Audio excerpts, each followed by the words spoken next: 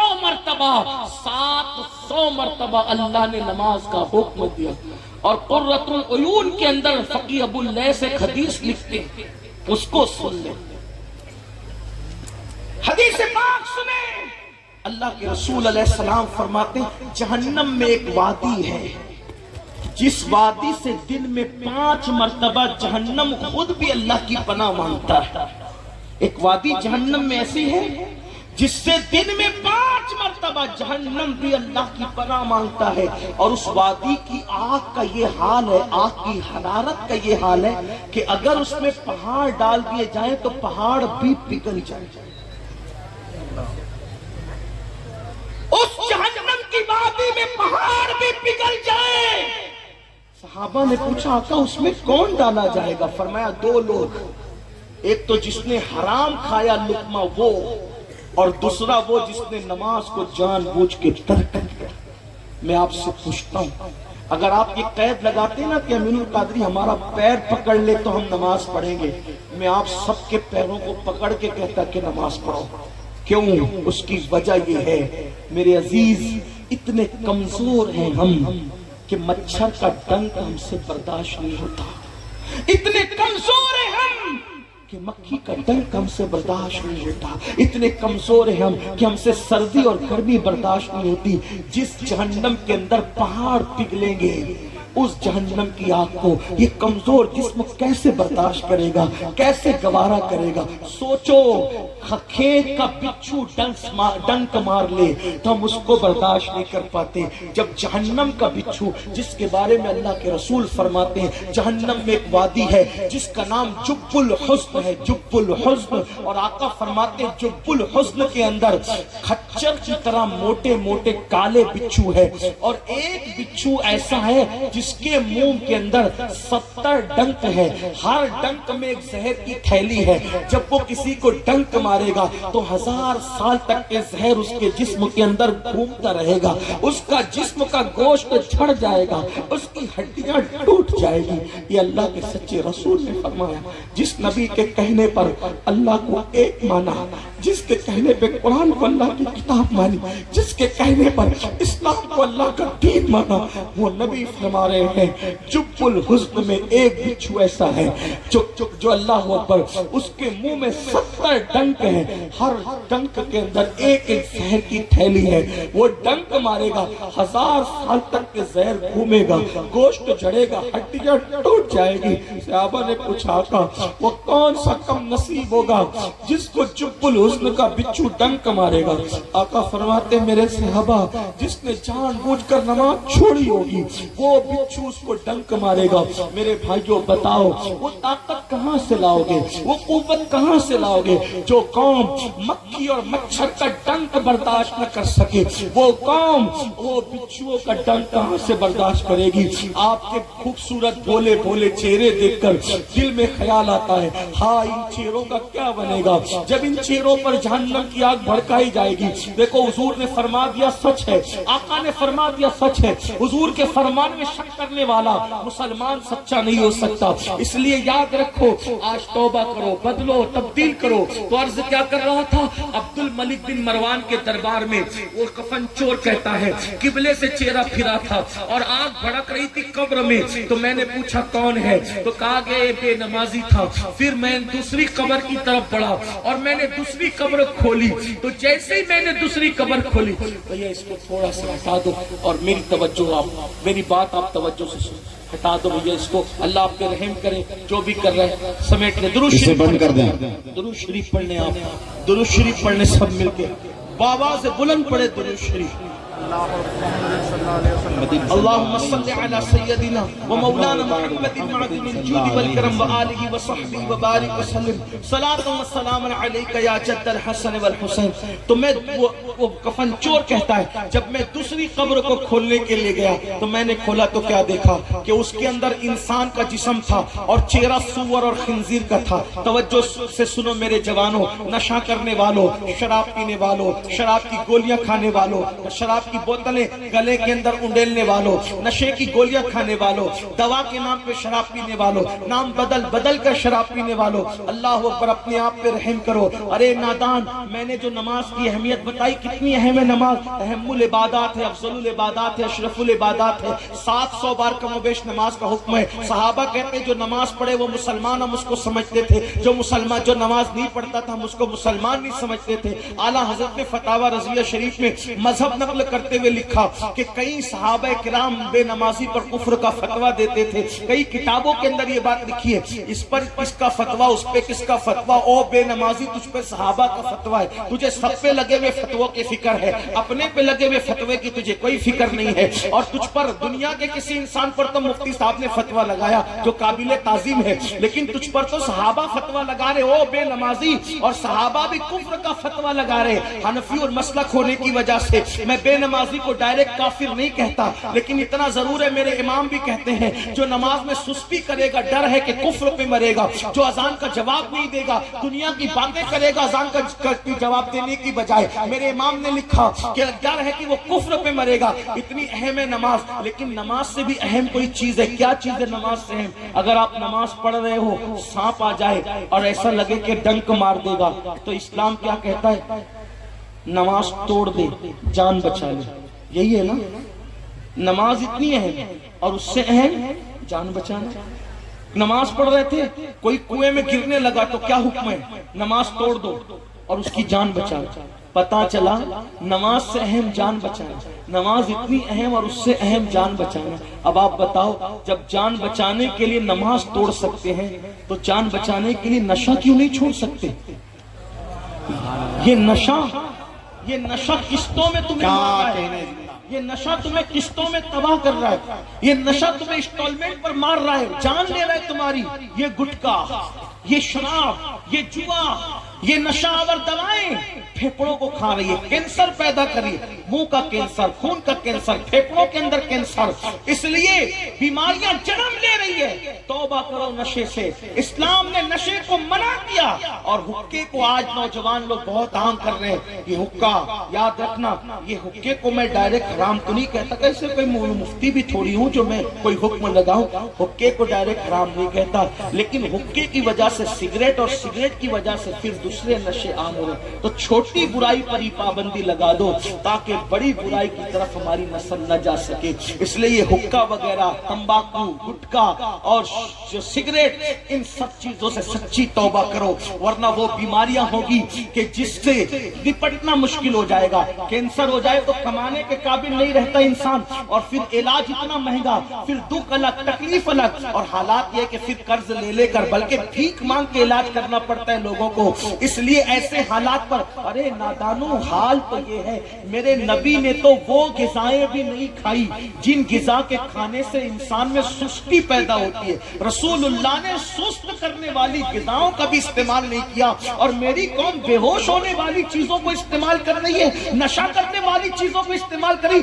میدے کی روٹی اللہ کے رسول نے کبھی نہیں کھائی، کیونکہ پیٹ میں میدا جاتا ہے، میدا پیٹ میں، آپ کیا کہتے ہیں میدے کو؟ میدے ہی کہتے ہیں۔ میدے کی روٹی پیٹ میں جاتی ہے تو پھول جاتی ہے اور انسان کو سست کر دیتی ہے، تو اللہ کے رسول علیہ السلام نے ہر اس جائز غذا کو بھی ترک کیا جس میں سستی آتی ہو۔ اللہ کے رسول اپنی امت کو سست بھی نہیں دیکھنا چاہتے تھے، اور یہ قوم نشے میں ڈوب گئی ہے، بے ہوش ہو رہی ہے۔ سن لو، عبد الملک کے دربار میں وہ کفن چور کہتا، میں نے دیکھا کہ منہ سور کا تھا، جسم انسان کا تھا، اور قبر میں آگ بھڑک رہی تھی، اور میں بھاگا تو آواز آئی، نہیں پوچھتا کہ کیا ہے اس کے اندر اور یہ کون ہے؟ تو میں نے پوچھا یہ کون ہے، اس کے ساتھ یہ سلوک کیوں ہو گیا ہے؟ تو جواب آتا ہے یہ دنیا کے اندر نشہ کرتا تھا، اس لیے اس کو سور کی شکل دے دی گئی، اس کو خنزیر کی شکل دے دی گئی۔ بتاؤ، دنیا میں نشہ کر کے گٹر اور کچرے کے کنارے پڑے رہتے ہو،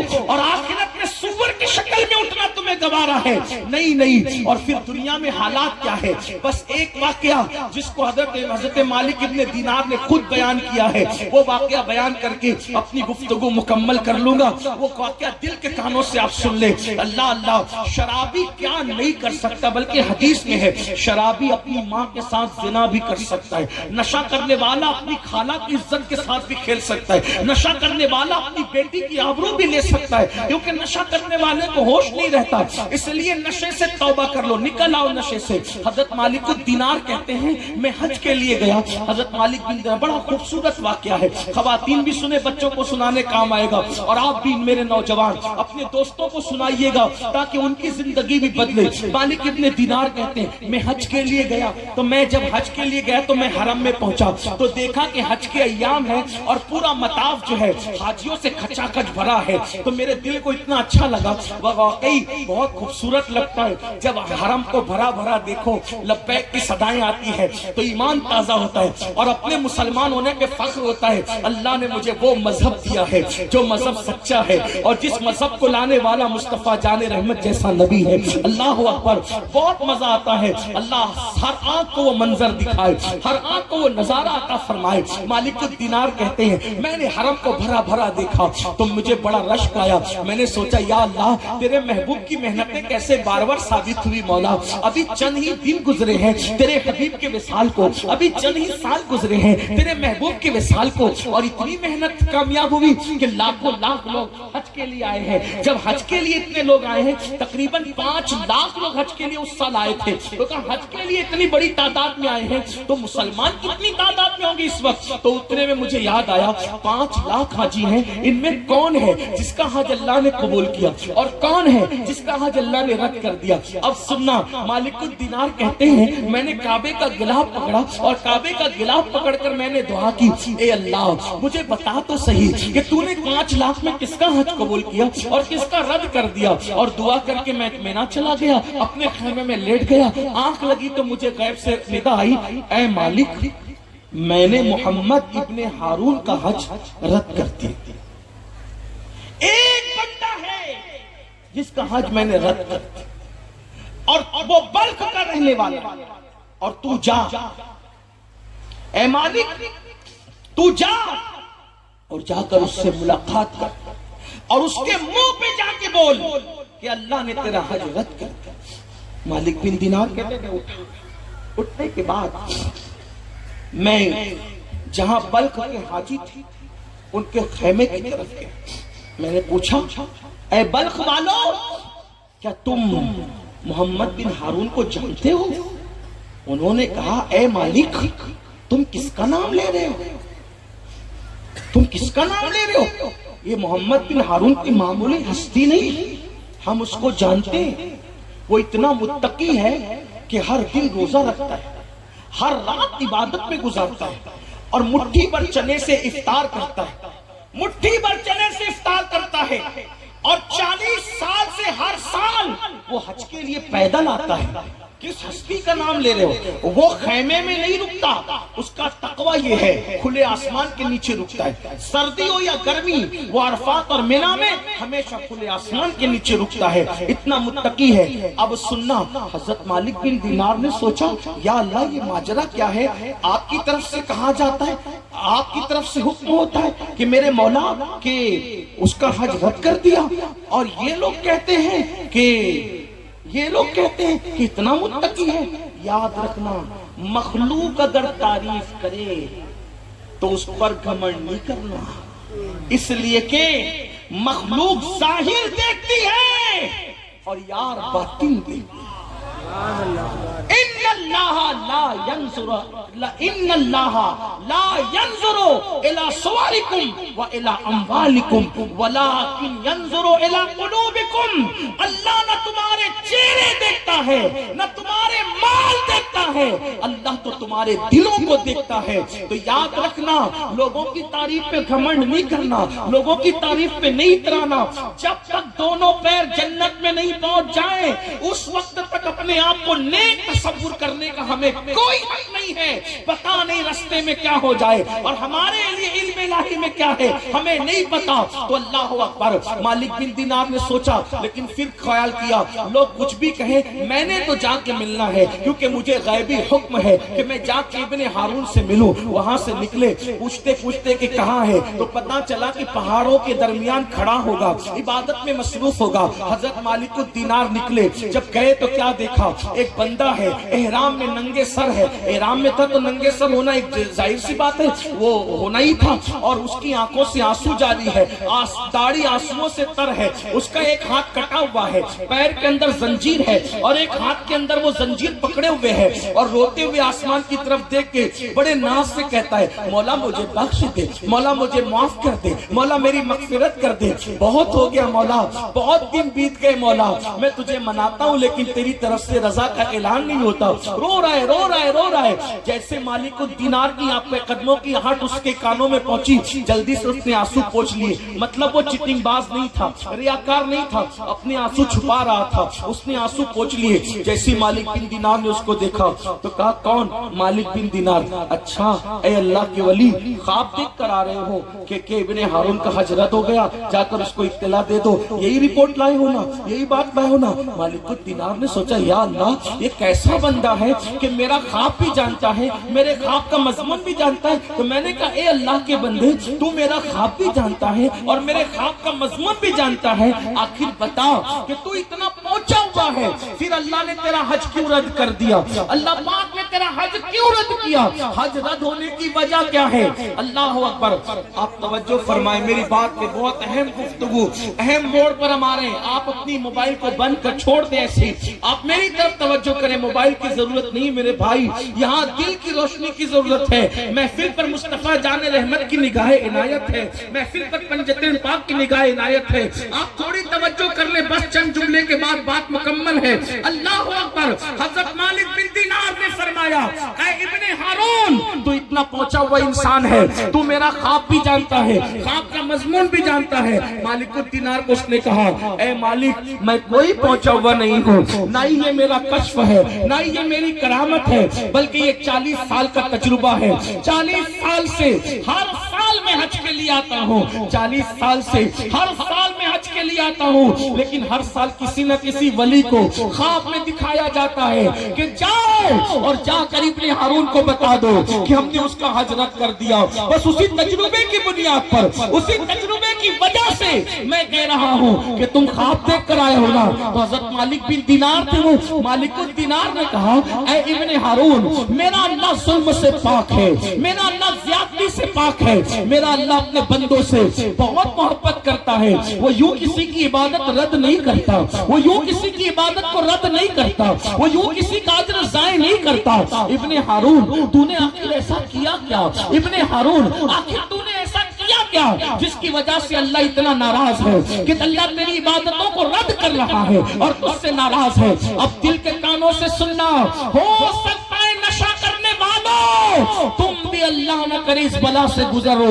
اللہ اکبر. ابن ہارون کہتا ہے, اے مالک الدینار, اگر آپ جیسا ولی یہ سوال نہ کرتا تو میں کبھی بھی یہ راز سے پردہ نہ اٹھاتا.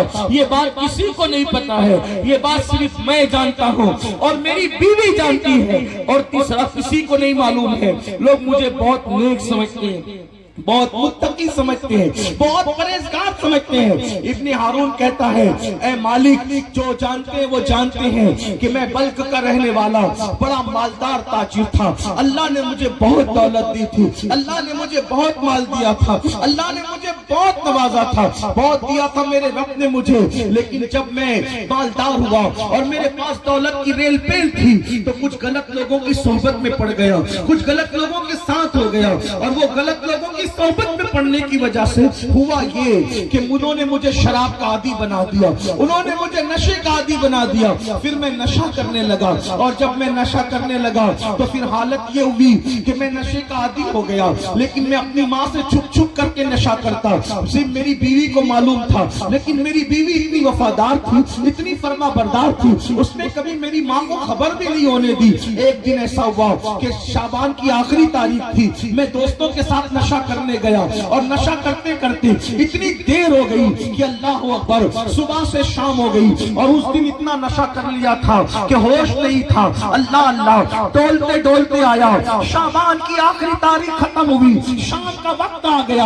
اللہ اکبر، بلخ کی وادیوں کے اندر سورج نے جیسے ہی شعبان کے آخری تاریخ کے سورج نے جیسے ہی بلخ کی وادیوں میں اپنا چہرہ چھپایا، افق پر رمضان المبارک کا چاند طلوع ہوا، اور جیسے ہی چاند شروع ہوا، طلوع ہوا، رمضان المبارک کا مہینہ شروع ہوا، اور میں شام کے وقت گھر لوٹا۔ جب میں شام کے وقت گھر آیا تو میرا سامنا میری ماں سے ہو گیا۔ میں نشے کی حالت میں تھا، اے مالک بن دینار، میں نشے کی حالت میں تھا، اور میری ماں سے میرا سامنا ہوا۔ پہلی مرتبہ میری ماں نے مجھے نشے کی حالت میں دیکھا، میری امی نے نشے کی حالت میں دیکھا، میں ڈول رہا تھا، مجھے ہوش نہیں تھا۔ میری ماں نے مجھ سے کہا، بدبخت، کم بخت، رمضان شریف کا چاند طلوع ہو گیا ہے، لوگ تراویح کی تیاری کر رہے ہیں، اور تو نشے میں دھت ہے۔ میں اپنی ماں کا بڑا وفادار، بڑا فرما بردار تھا، میری ماں مجھ پہ ناز کرتی تھی، میری ماں میری وفا پہ ناز کرتی تھی۔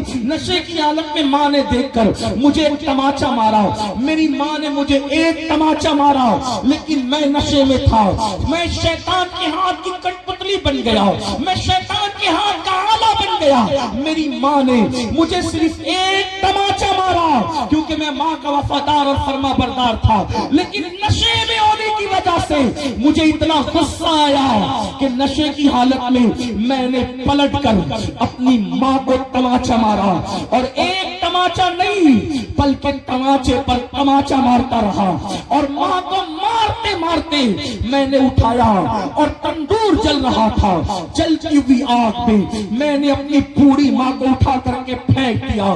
اللہ اکبر۔ پھر اس کے بعد کیا ہوا مجھے کچھ نہیں پتا تھا، ویسے تو یہ واقعی کی مجھے کوئی خبر نہیں تھی، یہ واقعہ مجھے میری بیوی نے بتایا۔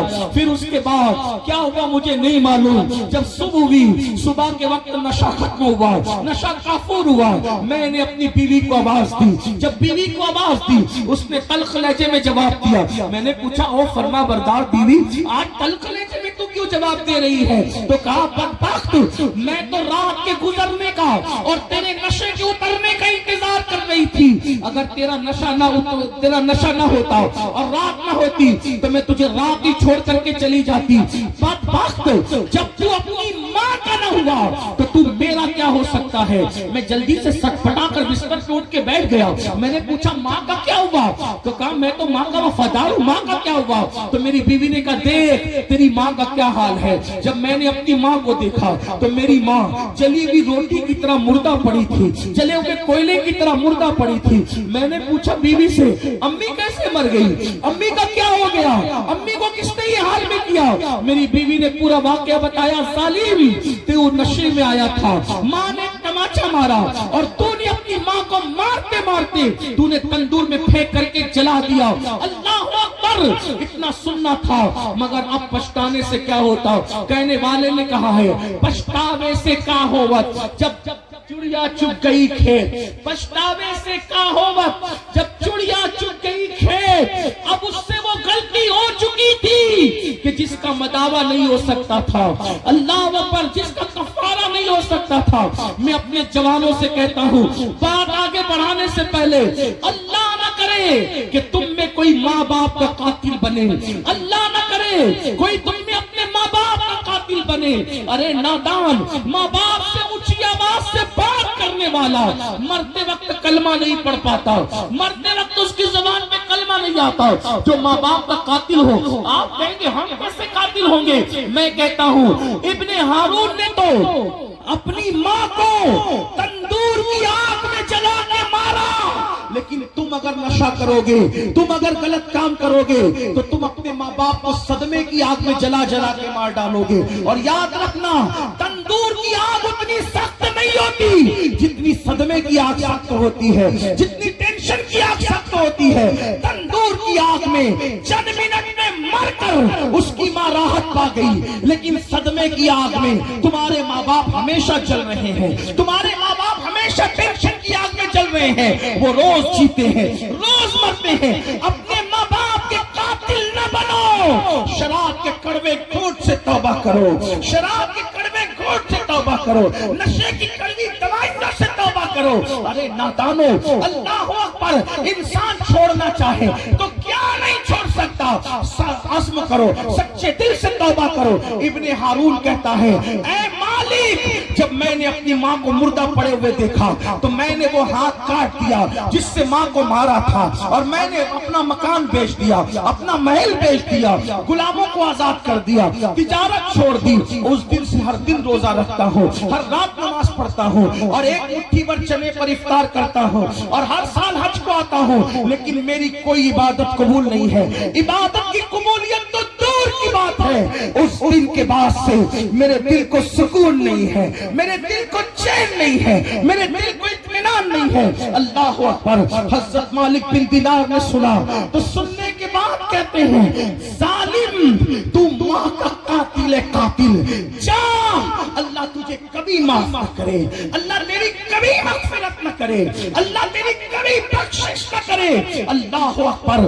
یہ کہہ کر کے مالک بن دینار کہتے ہیں, میں پلٹ کر کے نکلا, لیکن جب میں پلٹ کے نکلا تو پیچھے پیچھے اس کی آواز آ رہی تھی, اے غموں کو کھولنے والے خدا, اے غموں کو کھولنے والے خدا, تو مجھے بخش دے, تو مجھے معاف کر دے. مالک الدینار کہتے ہیں, وہ خود بیان کرتے ہیں, میں واپس پلٹ آیا, بہت دکھ تھا, بہت تکلیف تھی. ایسے ایسے لوگ ہیں ماں کے قاتل, ماں پہ ظلم کرنے والے, نشے کی وجہ سے ماں پہ ظلم کرنے والے. میں لیٹا تو میری آنکھ لگ گئی, میں سویا, جب میری آنکھ لگی تو میں نے کیا دیکھا, اللہ کے رسول میرے خواب میں تشریف لائے, اور اللہ کے رسول نے فرمایا, اے مالک, تو نے ابن ہارون کو کیوں دکھی کیا, اے مالک, تو نے ابن ہارون کو کیوں دکھی کیا. تو مالک الدینار نے کہا, یا رسول اللہ, کتنا بڑا پاپی ہے, ماں کا کتنا بڑا قاتل ہے, کتنا بڑا بدبخت ہے, اس نے ماں کو قتل کیا, پہلے تو نشہ کیا اور ماں کو قتل کیا, کتنا بڑا مجرم ہے. تو میرے آقا نے فرمایا,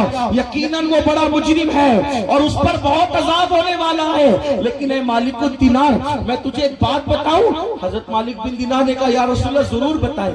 کہ اس کے ساتھ کیا ہوگا قیامت میں تجھے معلوم ہے؟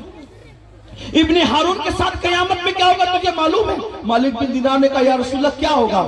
فرمایا, قیامت میں اللہ کی عدالت میں وہ اور اس کی ماں کھڑے ہوں گے, تو اللہ فرمائے گا کہ تو نے شراب پیا, تو نے ماں کو قتل کیا, اس لیے عدل یہ ہے, انصاف یہ ہے کہ تو جہنم میں جا. تو ابن ہارون کو جہنم میں داخل کیا جائے گا, اور اس کی ماں کو, چونکہ وہ شہید ہو گئی تھی, بے گناہ قتل ہوئی تھی, اس کو جنت میں ڈالا جائے گا. 3 دن گزریں گے, 3 دن گزریں گے. کتنے؟ 3 دن. اور ایک مالک بن دینار کے بارے میں ابن الجوزی لکھتے ہیں 7 دن گزریں گے جنت میں. اس کی ماں کو, ابن ہارون کی ماں کو جنت میں یاد آئے گی اپنے بیٹے کی. دیکھو, ماں تو ماں ہوتی, اور ماں کیا چیز ہے. اللہ اللہ. قاتل شرابی بیٹے کی یاد ماں کو کہاں آ رہی ہے؟ جنت میں.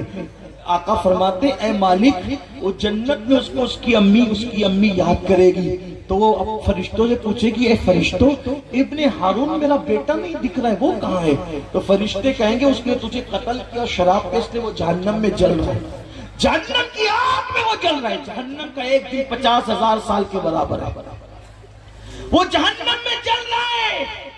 تو وہ فرشتوں سے کہے گی, فرشتوں, اس نے مجھے قتل کیا ہے نا, تو کیا وہ جنت میں نہیں آ سکتا؟ فرشتے اللہ سے کہیں گے, مولا, یہ ابن ہارون کی امی کیا کہہ رہی ہے؟ اللہ فرمائے گا, کیا کہہ رہی ہے؟ کہ یہ کہتی ہے کہ اللہ, میرا بیٹا جنت میں نہیں آ سکتا. اللہ پاک فرمائے گا, بالکل آ سکتا ہے, وہ تیرا مجرم ہے, اگر تو معاف کر دے تو وہ جنت میں آ جائے گا. اگر تو معاف کر دے وہ جنت میں آ جائے گا۔ اللہ اکبر، ماں کا قاتل ہے لیکن ماں کی ممتا دیکھو، وہ ماں کہے گی مولا قتل مجھے کیا تھا لیکن پیار اس سے اتنا ہے کہ تو گواہ رہنا میں اس کو معاف کرتی ہوں۔ اللہ فرمائے گا تو نے معاف کیا تو جا، ہم نے بھی معاف کر دیا۔ آپ مجھے بتاؤ مسلمانوں، جب ماں کی ممتا کا یہ عالم ہے تو رسول اعظم کا امت سے پیار کا عالم کیا ہوگا؟ اور جب حضور کی محبتوں کا یہ عالم ہے تو اللہ اپنے بندوں سے کتنا پیار کرتا ہوگا۔ لوگ 70 ماؤں کی بات کرتے ہیں، میں کہتا ہوں کروڑوں ماؤں سے زیادہ اللہ اپنے بندوں سے پیار کرتا ہے۔ جیسے اس کے علم کی کوئی حد نہیں ہے، اس کی کسی صفت کی حد نہیں ہے تو وہ اپنے بندوں سے محبت کرتا ہے۔ صفت کی بھی کوئی حد ہو سکتی ہے مگر بندہ کتنا گندا ہے۔ اللہ تو معاف کرنے کے لیے تیار ہے مگر بندہ اللہ کے قریب آنے کے لیے تیار نہیں۔ اے اس پروگرام میں آنے والوں، آؤ سچے دل سے توبہ کرو، بدلو زندگی کو اور یہاں سے بدل کر کے جاؤ۔ عزم کرو، علم کو عام کریں گے، اخلاق کو عام کریں گے، نیک بنیں گے، نمازی بنیں گے۔ جوا شراب کسی بھی فعل بد میں مبتلا ہے تو سچے دل سے توبہ کر کے یہاں سے بدل کر کے جائیں گے۔ اللہ پاک کی بارگاہ میں دعا ہے، میرا اللہ ہم سب کو عمل کی توفیق عطا فرمائے۔ گفتگو کے درمیان اگر کوئی غلطی ہو تو اللہ پاک معاف فرمائے، مجھے بھی معاف کرے، آپ کو بھی۔ لیکن ابھی آپ کو جانا نہیں ہے کیونکہ میرا وقت ختم ہوا ہے لیکن جلسے کا وقت ختم نہیں ہوا۔ ابھی ہمارے قاری غوث محمد صاحب باقی ہے نعت شریف پڑھنے کے، اور ان کے بعد حضور امیر سنی دعوت اسلامی کا بہترین خطاب آپ کو سننا ہے۔ چونکہ وقت سے میں نے بہت زیادہ تقریر کر لی، جو ٹائم میرے پاس تھا میں اب اسی پہ اپنی گفتگو ختم کرتا ہوں۔ ٹائم زیادہ لینے کے لیے منتظمین سے معذرت بھی چاہتا ہوں۔ السلام علیکم ورحمۃ اللہ وبرکاتہ۔